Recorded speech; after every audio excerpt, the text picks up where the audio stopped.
Whoa, it's the Illusion reporting from somewhere on Spaceship Earth. I'm almost sitting in traffic.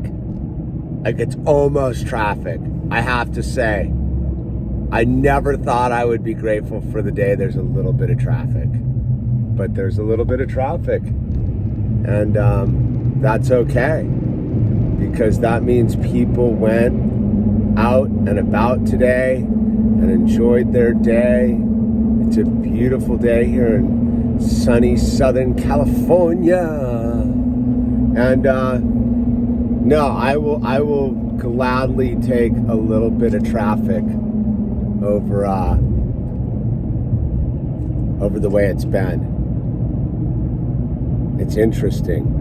I was sitting here and I was listening to the No Agenda podcast. If you want something to help you, some good discernment of the information, No Agenda podcast, get you with John C. Dvorak and Adam Curry. But so today I kind of been rebooting the garden. Kind of did a retooling of the garden, a more permanent vibe versus the this might be the food I need to eat later vibe. And so that's been good. I've been in the soil, cutting wood today.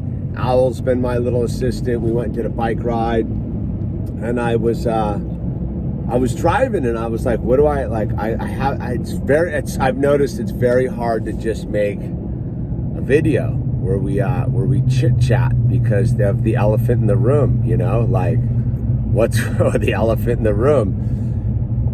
And it's funny because the other day I don't know what I was doing. And I'm gonna have to give a preface to this. I'm an anti-Florida dude. I have no desire ever to go to Florida. There's nothing about Florida I find appealing. It's just one of those places I like adamantly avoid. I've been invited. There's reasons I could go, but I'm not down with the FLA. And I'm not knocking anyone who is, man. Good for you. I get it, dude. I read a lot of Carl Hiaasen books, so I'm not like opposed to it, but I just have no desire to be there.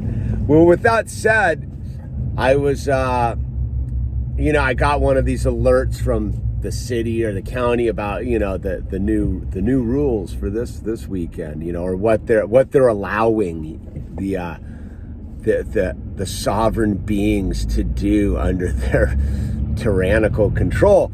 And I caught myself being like, maybe I should move to Florida.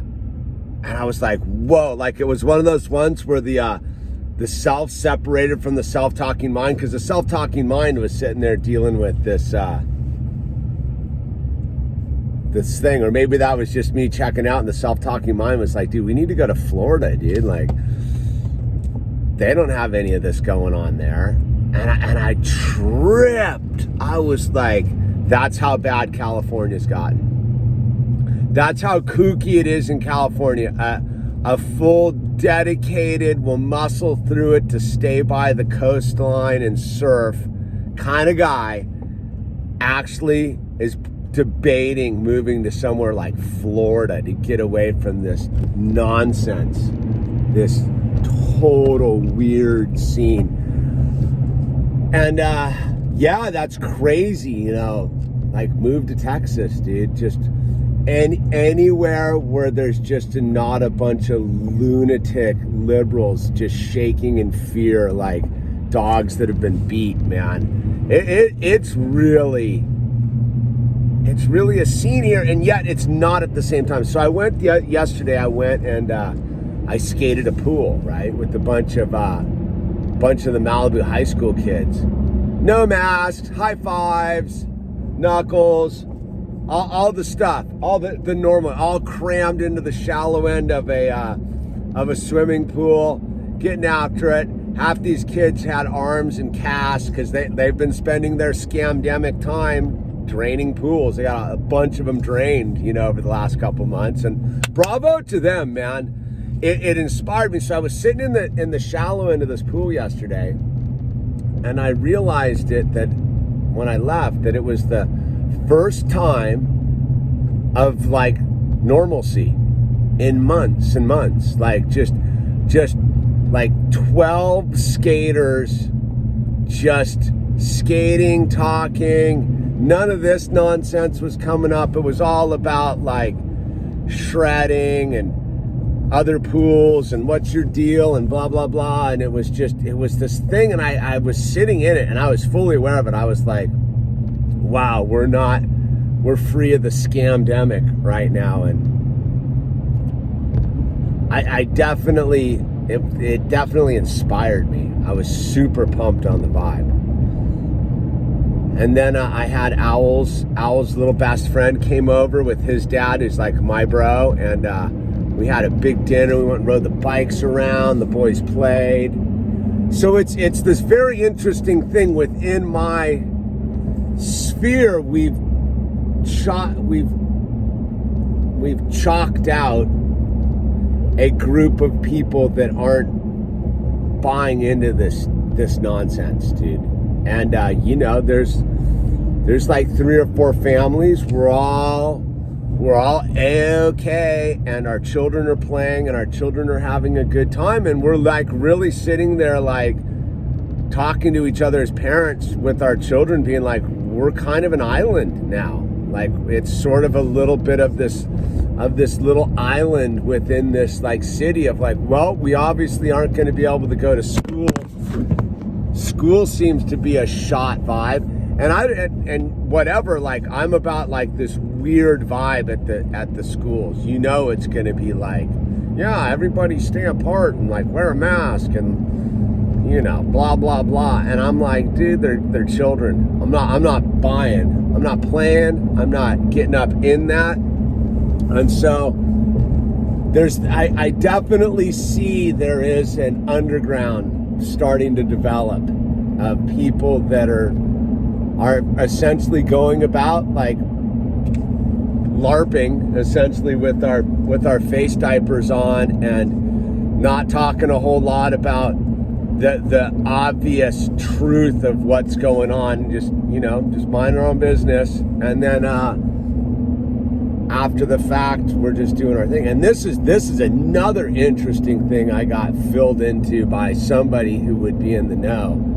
COVID parties.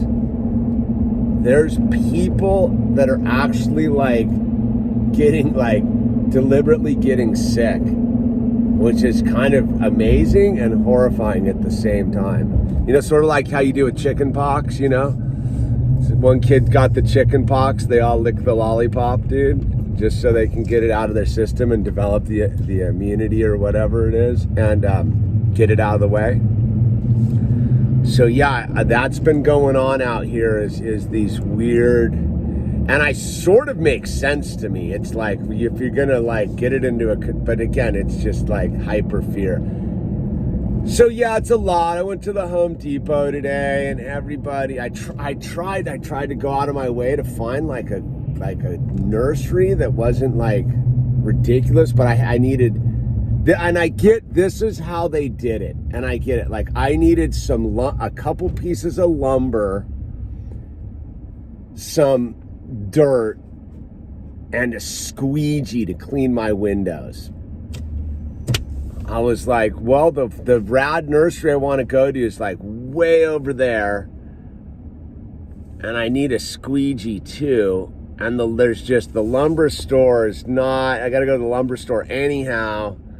It's just like what I just realized how like regardless of the dumb face diapers and BS, like how we're really hogtied with trying to like mom and pop businesses, man. Like, yeah. I mean, I get it. I get why the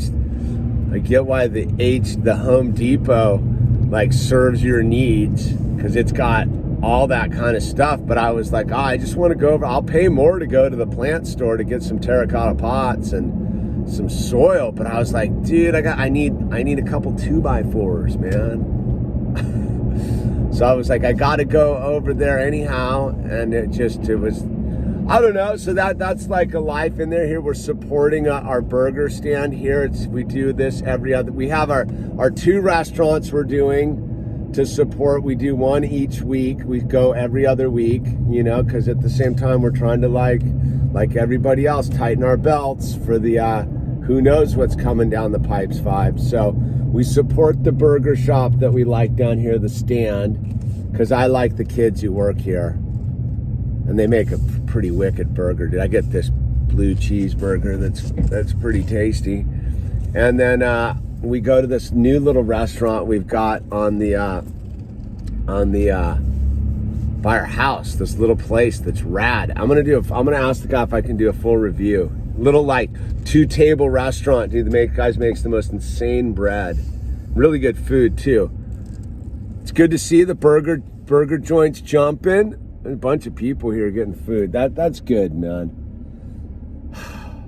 It's a lot, dude. This whole thing is just, I was just listening to the No Agenda podcast. They're in Texas, and they're like, yeah, Texas is basically just like, do your thing, man. And this is on the final note. My wife, because of her back, it's really important. She's got a back issue. Super important for her to ride like a bike, whatever the bike inside the thing, you know, with all the gears, just because the way it is. Like I rigged her one in the backyard with it, but it just doesn't work right. She's got her things she needs to do. So we contacted the cycling place, you know, whatever they are. I forget what they're called. And we talked to the dude, and he's like, I'll rent you one of the things. Like, that's how crazy it's going, dude. It's like there's like an underground developing of like, all right, dude, like, yeah, come and pick up on the down low. Well, I'll rent you one of my bikes and you can take it home. And we're doing this online, doing it over the phone, the thing where they're dialing it all in through the because, you know, they're kind of wired in. It was just interesting. But he's like, you got to be here before business hours. That was the hottest. You got to be here by between 7:30 and when we normally would open, so that nobody sees the shop open. I was like, I'm gonna talk to this dude about like making a stand. I don't know, dude. I'm gonna go get my burgers. I hope you guys are all hanging in there, having a beautiful day, keeping the frequency high. It's a roller coaster, but generally it's positive. It's positive. All you have to do is hear the laughing children. Laughing children makes the world go round. All right, I'm gonna go get my food. Hey, take it easy out there. High frequency tribe all the way.